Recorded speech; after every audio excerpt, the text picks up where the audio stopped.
The chief of the World Health Organization censored. Beijing senses a lockdown. NGO worker released from Chinese prison. Guards in white.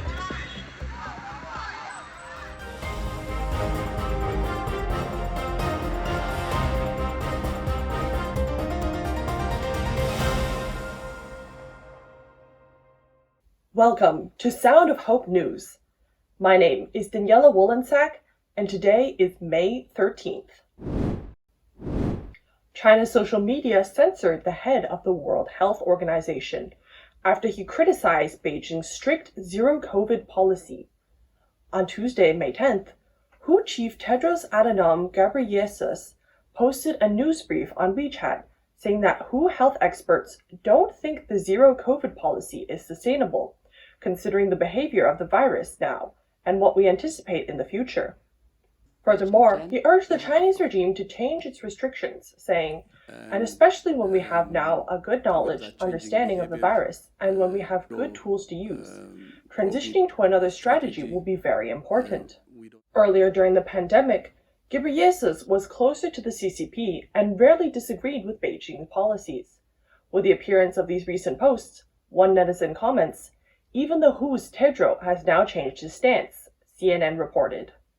By Wednesday morning, Tedros' account was blocked on Weibo and WeChat, the two largest social media platforms in China. All social media hashtags of Tedros' name and WHO have been censored, and video clips of Tedros' speech have been removed.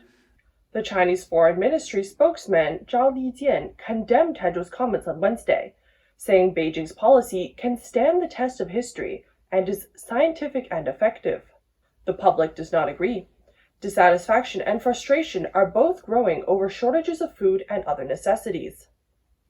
In Shanghai, protests over lockdowns and prison-like quarantine centers have resulted in violent scuffles with officials in hazmat suits. Last week, employees at Apple supplier Quanta Shanghai clashed with guards and jumped over barricades. They were worried about tightening restrictions on the campus, according to Radio Free Asia. Beijing, meanwhile, has shut down schools, banned dine-in services at restaurants, and curtailed at least 60 bus and subway routes. COVID testing has become a daily routine, and the residents fear that they may find themselves in the same prison-like conditions as Shanghai.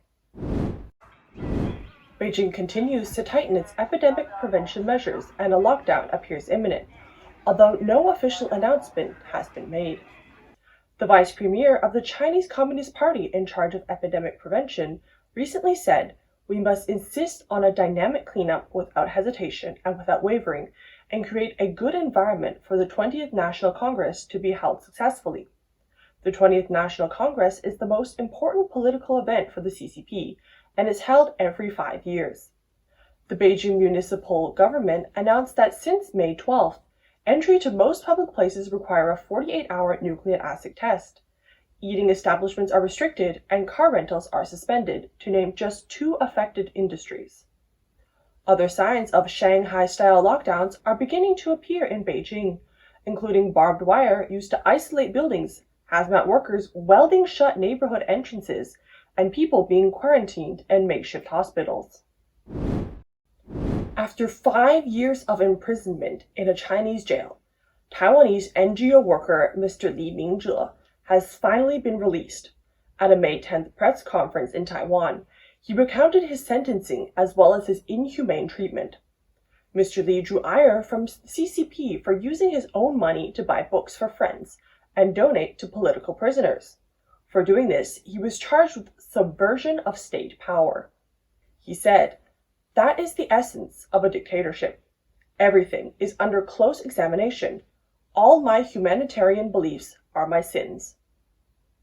Li attributed his release to high-profile rescue efforts that gave bad publicity to the CCP. Li's wife, Li Jingyu, was also at the press conference. She shared that she had been advised to choose one of two possibilities for the rescue effort. One was a total compromise, to accept all the CCP claims. The other was to fight with dignity to protect her husband's life. She chose the latter. Li Jingyu reasoned, "I want my husband to come back as a whole person, with his soul, not just a body." Li Mingzhe talked about his life in the Shishan prison in Hunan province. Although he was not beaten and tortured, he was subject to forced labor under extremely poor working and living conditions. He says, in -3 degrees Celsius weather, there was no hot water. You could only take a bath with cold water. Food tasted rotten, and you got up at 6 in the morning and worked for 11, 12 hours. It was like a slave labor camp. Dressed from head to toe in white plastic, China's hazmat suit workers are beginning to scare citizens. Under their masks, people have no way of knowing who they are. Are they a medical worker, a police officer, a temporarily recruited unemployed person? Under official orders, these people violently break into people's homes, destroy residents' property, and kill corgis in the street. They forcefully take people to quarantine and openly beat and insult people in the street, all in the name of stopping the virus. The Chinese people have given them the code name Dabai, meaning the guards in white. However, policy changes to China's COVID strategy may mean these white guards will lose their jobs. They took to the streets to protest these changes. On May 11th, several white guards gathered outside the Hospital of China's Second Construction Bureau and used a loudspeaker to shout, "Need work, need food, need work, we're against hospital closure." Here, they are parading to ask for change. These white guards are afraid they will end up like Mao Zedong's infamous Red Guards. The Red Guards were used by Mao Zedong during his political struggles, similar to today's white guards. However, after Mao defeated his rival Liu Shaoqi, he no longer needed them, so Mao disbanded them. During the later stages of the Cultural Revolution, some Red Guards were even arrested by the government, even though they had previously served the country. The young people in the Red Guards were banned from schools and jobs because they had smashed schools and factories, so Mao Zedong exiled them to the countryside to prevent them from endangering the CCP. Now, after all the damage today's white guards have done, they may be given the same treatment. That's why some Chinese citizens have begun calling the epidemic prevention the White Cultural Revolution. Thanks for listening, and don't forget to like, comment, and subscribe.